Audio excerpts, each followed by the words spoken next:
Okay, so we're starting chapter 6, but we are going to do one lesson out of chapter 5 and then move on to chapter 6. So this is lesson 5.1, operations with polynomials. So this is going to be a review lesson from algebra. In algebra 1, you would have done this lesson, probably in a chapter. Since this is a review in algebra 2, it puts it all in one lesson. So this is going to be your exponent rules, if you remember that, from algebra 1. So I'm going to real quickly go through the rules and then do some problems. So the first one, let's talk about zero exponents. I don't know that there'll be many with zero exponents, but I just want to make sure that you remember how to do that. Anything to the 0 power equals 1. Doesn't matter if it's a variable to the 0 power or a number to the 0 power, or several things in a parentheses to the 0 power. Anything to the 0 power equals 1. Next one is the negative exponent rule. So what this says is if you have a negative exponent, say you have x to the negative second, you cannot leave, it is not proper math etiquette, math grammar, whatever you want to call it, to leave your answer with a negative exponent. So if it's in the numerator, which if there's no fraction, it's the numerator. But remember, at any time, you can put a 1 under it. But anytime it's in the numerator and there's a negative exponent, you have to move it to the denominator to get rid of the negative exponent. So, same thing if it was on the bottom of the fraction. If it was in the denominator, then you need to move it into the numerator, and then you wouldn't need the 1 at that point to make it a positive.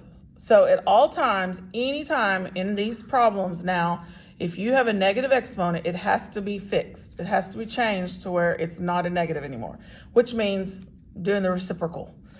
So this one was in the top, we flipped it to the bottom. This one was in the bottom, we flipped it to the top. That's all you gotta do.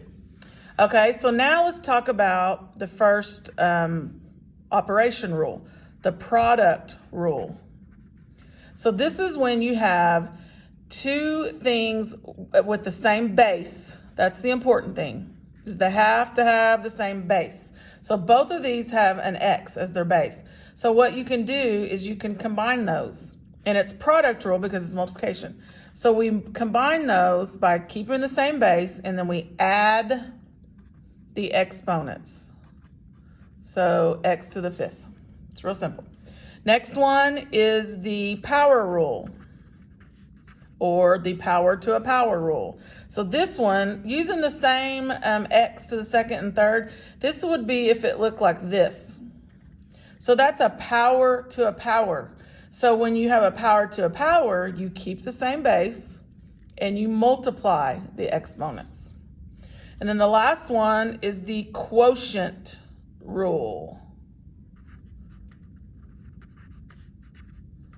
And that's when, same thing, you have, I'm going to use the same variables and exponents. Say you have x to the second over x to the third.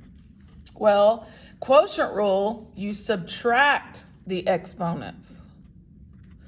So 2 minus 3 is negative 1, and then look what we have there. We have a problem. We can't leave that negative in the exponent, so we flip it and we make it 1 over x, and you don't need the exponent anymore. But that's a real quick review of our exponent rules. 0 exponents, negative exponents, product rule, power rule, quotient rule. Okay, so I'm going to move on to a couple of problems on this one. This will be number 1 in your assignment. So now you're going to kind of put all this together, because remember, this is a review assignment.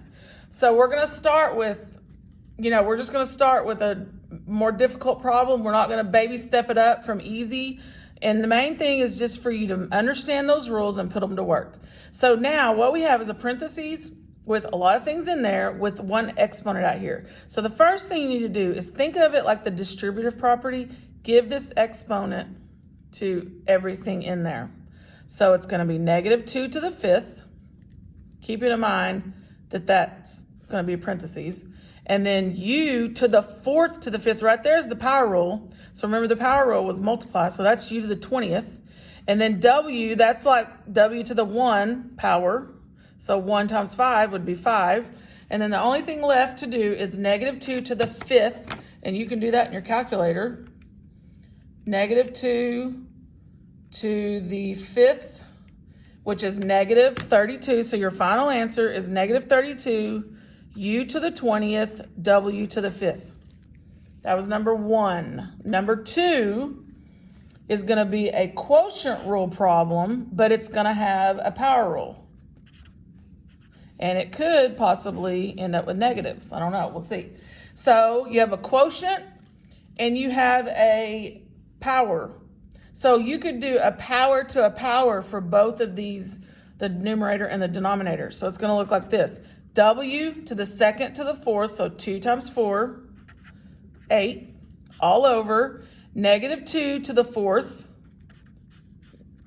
and then u to the 4th to the 4th, so 4 times 4, u to the 16th.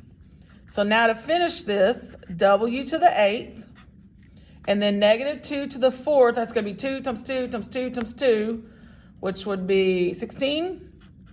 16u to the 16th. And so you look this over, and this, you actually can't do the quotient rule here because we have different bases, because that base is a w, that base is a u. You can't combine those. So that problem is done at that point.